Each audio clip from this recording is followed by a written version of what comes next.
Pablo Torre finds out. Podcast host Pablo Torre here on the Rich Eisen Show. Let's get to what Cuban was tweeting at you. Mark Cuban, who obviously knows about ownership and knows about caps and knows about things like that.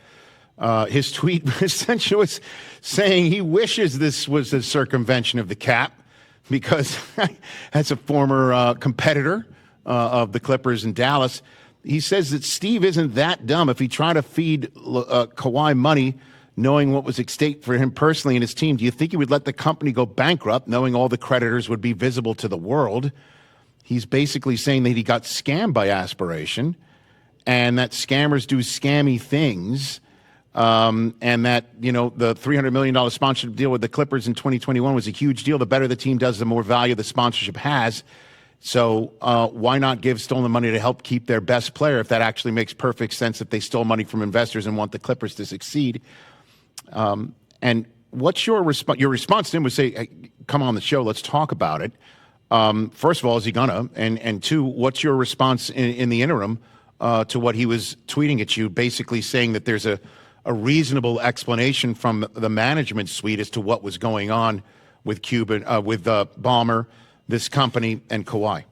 Pablo. Yeah, I'm so glad Mark tweeted that, because what happened next was I invited him on the show, and Mark Cuban's the kind of guy who, despite being, by the way, currently not the majority owner, but 27% owner of the Mavericks, is the rare type of owner who says, I have lots of thoughts about this, even though I'm sort of coming at this late and from the outside, right? And I love that because I do want unvarnished perspective from other people in the management suite.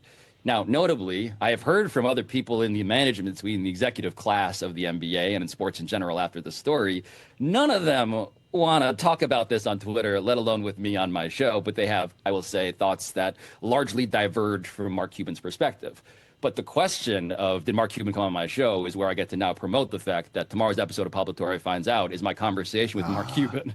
That was extensive and argumentative and fascinating. Oh, you've already had it. And honestly, you've already done it? Because how, Rich, this is something that I genuinely love to cover on my show. What's it actually like in a billionaire's brain? Like, these are the people who run the world. They run sports. We live in an era in which these owners, as you know, have never been richer. And Steve Ballmer is the richest one in the world. And so Mark Cuban, being a guy who has had to deal with Steve in meetings, of course, is a fellow owner in the league, has, of course, familiarity with all the players involved. When he says something, it matters simply from his perspective. So I don't want to speak for Mark in the episode because I need to promote the episode and send my daughter to, kindergarten, Rich. But what I will say is that we vehemently disagree about some things, agree about some key, I think, through lines. And I think the key fulcrum of disagreement is this, and I'll say this in a way that's meaningful, but also a tease. When does one of the smartest people, the smartest businessman, the guy hailed as the greatest investor of the last 20 years in Steve Ballmer, right? The richest man in sports. When does he get to be smart? And when does he get to be stupid? When do we hold him to account for being very brilliant at business? When does he get to plausibly know nothing? This is a through line a bit in sports as well as in life these days, the convenience of ignorance from people who should know better. And the question becomes, for the NBA at least, as well as the federal government, by the way, from a larger, broader concern now that we're bringing in real life, what did you know? When did you know it? What should you have done? And what did you do? And we get into that in depth, which I appreciate with Mark. We tweeted about how much he enjoyed it. Just a matter of, like, spoiler alert, we're not going to come out of this suing each other yet. But it is something that gets contentious in a very productive way, I thought. So just to, I guess, bring this to full circle, had Kawhi hired somebody out of college to just shoot a video of him planting a tree, would this have been different? I know it sounds flippant, Pablo, no, but it's a great question.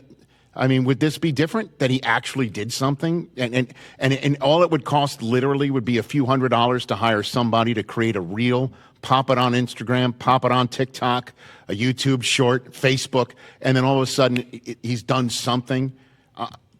Would it be different? Pablo?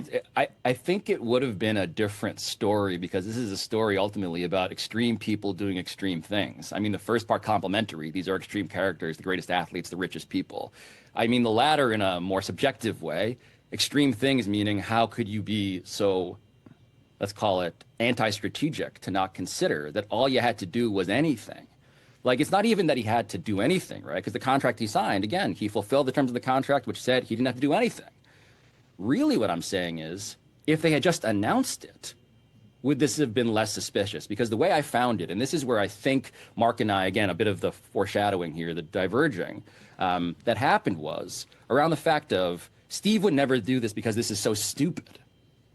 And I guess what I'm saying here, without trying to be too, navel-gazy, is that if not for the reporting, the 7 sources who were courageous enough to talk to me about a very sensitive federal investigation, as well as the documentation I acquired, more than 3,000 pages, as well as all of that surrounding research, if not for all of those things coming together, because of a bankruptcy filing, which I alluded to before, in which there was a clue about the company Kawhi Leonard had started, KL2 Aspire LLC, whose designated representative was Uncle Dennis Robertson. If not for that little line item in a bankruptcy filing that no one else noticed, this would not have been a problem. None of this would have happened. No one would be talking about it. No one would be wondering about a weird tree planting company and Steve Ballmer and Kawhi Leonard and this company no one remembers, despite the fact that they were very instrumental in the origin story of the Intuit Dome. They would have gotten away with it. And now I'm going to quote Scooby-Doo, if not for those meddling kids. And unfortunately, I am the meddling kid. I will own up to that. And so if Kawhi had done anything to make it seem that much more plausible, so that when I Googled what has Kawhi Leonard done to endorse the company that he's owed millions of dollars to for an endorsement deal, which again, of course, I acquired the document for, it would have been probably a different outcome from the perspective of me noticing something was really, really smelly about what was going on here. Check us out every single day streaming live on Disney Plus and the ESPN app 12 to 3 Eastern.